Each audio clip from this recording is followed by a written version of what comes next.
بسم اللہ الرحمن الرحیم۔ دیکھیں دنیا کے اندر بہت سے واقعات اس طرح کے پیش آتے رہتے ہیں کہ عام لوگوں کو پتہ ہی نہیں چل پاتا ہے کہ چل کیا رہا ہے، ہو کیا رہا ہے۔ بعض واقعات اکا دکا اس طرح کے ہوتے ہیں جو لوگوں کے سامنے آ جاتے ہیں۔ اس وقت آپ نے دیکھا ہوگا سوشل میڈیا پر ایک ویڈیو چل رہی ہے۔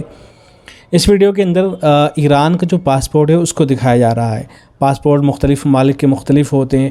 بعض ممالک کے دعویٰ کرتے ہیں کہ ہمارا جو پاسپورٹ ہے وہ دنیا کا سب سے اسٹرانگ پاسپورٹ ہے، اگر آپ کے پاس یہ ہوگا تو آپ کسی بھی کنٹری کے اندر جا سکتے ہیں۔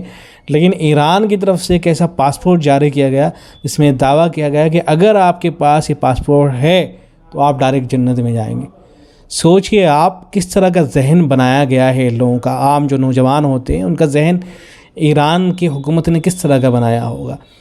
چنانچہ یہ جو ویڈیو چل رہی ہے اس کے ساتھ میں لکھا جا رہا ہے کہ شام میں حکومت کی حامی ملیشیاؤں کے ارکان کو ایران کی جانب سے باقاعدہ جنت کا پاسپورٹ جاری کیا گیا تھا۔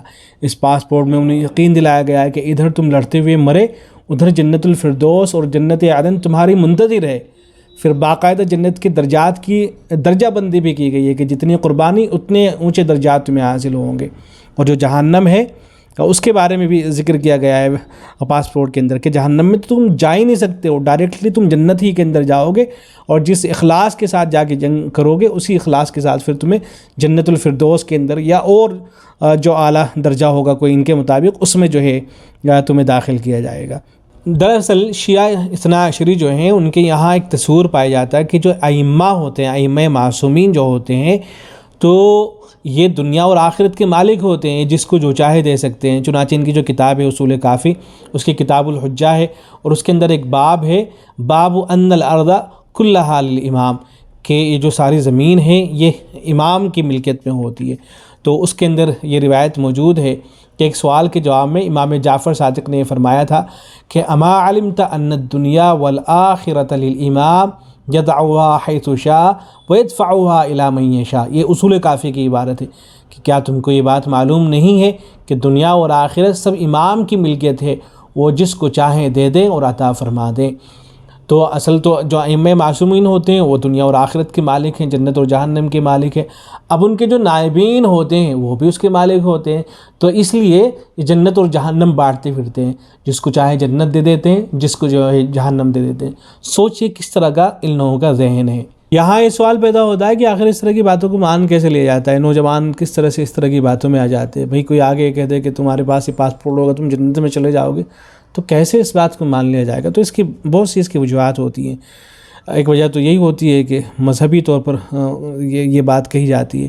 دوسرا یہ کہ بعض مرتبہ کچھ نشے کی چیزیں دی جاتی ہیں، اور ایک وجہ یہ بھی ہوتی ہے کہ اس طرح کی باتیں ذہنوں کے اندر بٹھا دی جاتی ہے کہ وہ تو تمہارے اتنے خطرناک دشمن ہیں کہ انہوں نے تمہارے بڑوں کے ساتھ میں یہ کر رکھا ہے، اور تمہارے ساتھ وہ ابھی بھی ایسے ہی کریں گے۔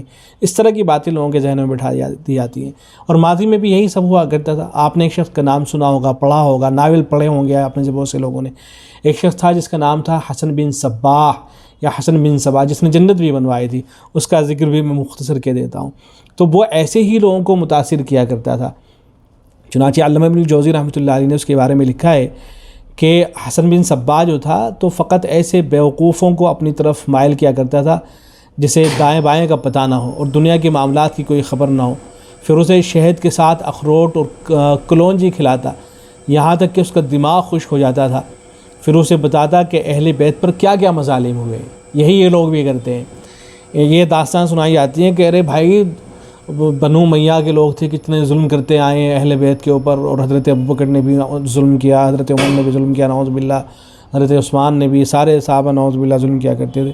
تو یہ باتیں ایسی ہوتی ہیں کہ جب بار بار یہ باتیں لوگوں کے سامنے آتی ہیں تو وہ پھر ہر کام کے لیے تیار ہو جاتے ہیں۔ تو پھر وہ اسے بتاتا کہ اہل بیت پر کیا کیا، یہ حسن بن صباح کیا کرتا تھا، یہاں تک کہ یہ باتیں اس کے دل میں بیٹھ جاتی۔ پھر وہ کہتا کہ جب ازرقی اور خوارج بنو امیہ سے جنگ میں اپنی جانوں کی بازی لگا سکتے ہیں تو تمہیں کیا ہوا کہ تم اپنے امام کی نصرت کے لیے نہیں اٹھتے۔ ان باتوں کے ذریعے وہ اسے شکار کر لیتا۔ ایسے ہی علامہ ابن کثیر رحمۃ اللہ علیہ نے البدایہ والنہایہ کے اندر لکھا ہے کہ حسن بن صباح کسی شخص کو مسلسل یہ باتیں بتاتا رہتا، یہاں تک کہ وہ شخص قائل ہو جاتا، اور اپنے ماں باپ سے بھی کہیں زیادہ حسن بن صباح کا مطیع بن جاتا۔ پھر وہ اس کے سامنے کوئی شوب دے اور کرتب دکھاتا جو جاہلوں ہی پر اثر کر سکتے ہیں، یہاں تک کہ اس طرح بہت سے لوگ اس کے مرید بن گئے۔ اب یہ جو حسن بن صباح نے جنت بنوائی تھی اور لوگوں کو حشیش پلایا کرتا تھا، تو اس کے بارے میں بھی تھوڑا سا اس کا بھی ذکر سن لیجئے۔ کتابوں کے اندر لکھا گیا ہے کہ حسن بن صباح نے قلعہ الموت کے ارد گرد پھیلے ہوئے سرسبز و شاداب کوہسار یعنی پہاڑ میں کئی میل پر پھیلی ہوئی ایک مصنوعی جنت تعمیر کرائی، جس میں نفسانی لذتوں کا ہر سامان میسر تھا۔ اس جنت میں مخصوص مریدین کو کچھ عرصے رہنے کا موقع دیا جاتا۔ یہ مخصوص لوگ فدائی کہلاتے۔ حسن انہیں برگ حشیش بھنگ کا عادی بناتا، اس لیے لوگ حشاشین بھی کہلاتے تھے۔ مصنوعی جنت میں حسین لڑکیاں حوروں کے طور پر ان سے ہم آغوش ہوتیں اور انہیں اپنا عاشق بناتی۔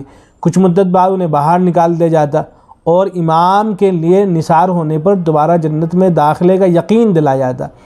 ان کی ایسی تربیت کی جاتی تھی کہ وہ ایک اشارے پر جان نچھاور کر دیتے۔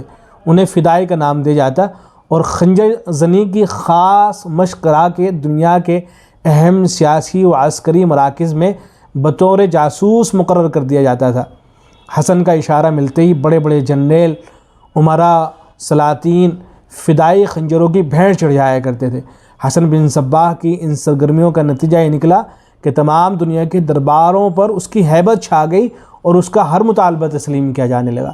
یعنی اس نے اس قدر خطرناک ٹیم تیار کر دی تھی کہ وہ جس کو چاہتا تھا قتل کرا دیا کرتا تھا، اور یہ جو ٹیم اس نے تیار کی تھی اتنی خطرناک تھی کہ اس کے ایک اشارے پر جو ہے وہ جان دینے کے لیے تیار ہو جایا کرتے تھے۔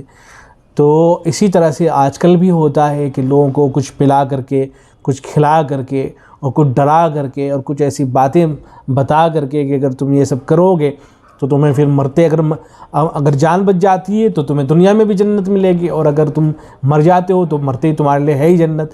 تو اس طرح سے ذہن بنا کے لوگوں کو پھر تیار کر کے بھیجا جاتا ہے اور پھر وہ کچھ بھی کرنے کے لیے تیار ہو جاتے ہیں۔ تو سوچئے آپ، ایک عام مسلمان تصور نہیں کر سکتا ہے، سوچ نہیں سکتا ہے کہ لوگوں کا ذہن اس طرح سے بھی تیار کیا جا سکتا ہے کیا، لیکن لوگ ہوتے ہیں کہ اس طرح کے کاموں کے لیے تیار ہو جاتے ہیں، اپنی جانوں کو نچھاور کر دیتے ہیں۔ بہرحال تاریخ اسلام میں لکھا ہے کہ 90 سال کی عمر میں جا کے یہ آدمی مرا تھا حسن بن صباح، لیکن اپنے پیچھے ایک ایسی جماعت چھوڑ گیا تھا جو وحشیوں کی جماعت تھی، پہاڑی لوگوں کی جماعت تھی، جو اس کے ایک اشارے پہ جان دے دیا کرتی تھی، اور لوگوں کو مارنا انہوں نے اپنی زندگی کا مقصد بنا لیا تھا، جن کو فدائی کہا جاتا تھا۔ اور بڑے بڑے بادشاہوں کو، سپہ سالاروں کو، ان کے جو مخالفین ہوا کرتے تھے ان کو گھروں میں قتل کرا دیا کرتا تھا۔ اس طرح ان کی دھاک لوگوں کے دلوں میں بیٹھی ہوئی تھی کہ بڑے بڑے بادشاہ اپنے محلوں اور دارالحکومتوں میں اطمینان کے ساتھ سو نہیں سکتے تھے۔ تو اس طرح کی جماعت اس آدمی نے تیار کر رکھی تھی۔ تو اسی طرح کے آج کل کے لوگ بھی ہیں، ان لوگوں کو اس طرح کے لوگوں کی اولاد کہنی چاہیے کہ جو اسی طرح کی جماعت تیار کرتے ہیں، اور افسوس کی بات یہ ہے کہ ان لوگوں سے مسلمانوں کو نقصان پہنچتا ہے، جو کہ بالکل بھی نہیں ہونا چاہیے۔ میں کوشش کروں گا انشاءاللہ اگر آئندہ کبھی موقع ملتا ہے تو حسن بن صباح کی جو پوری تاریخ ہے اس کو بیان کروں۔ السلام علیکم ورحمۃ اللہ۔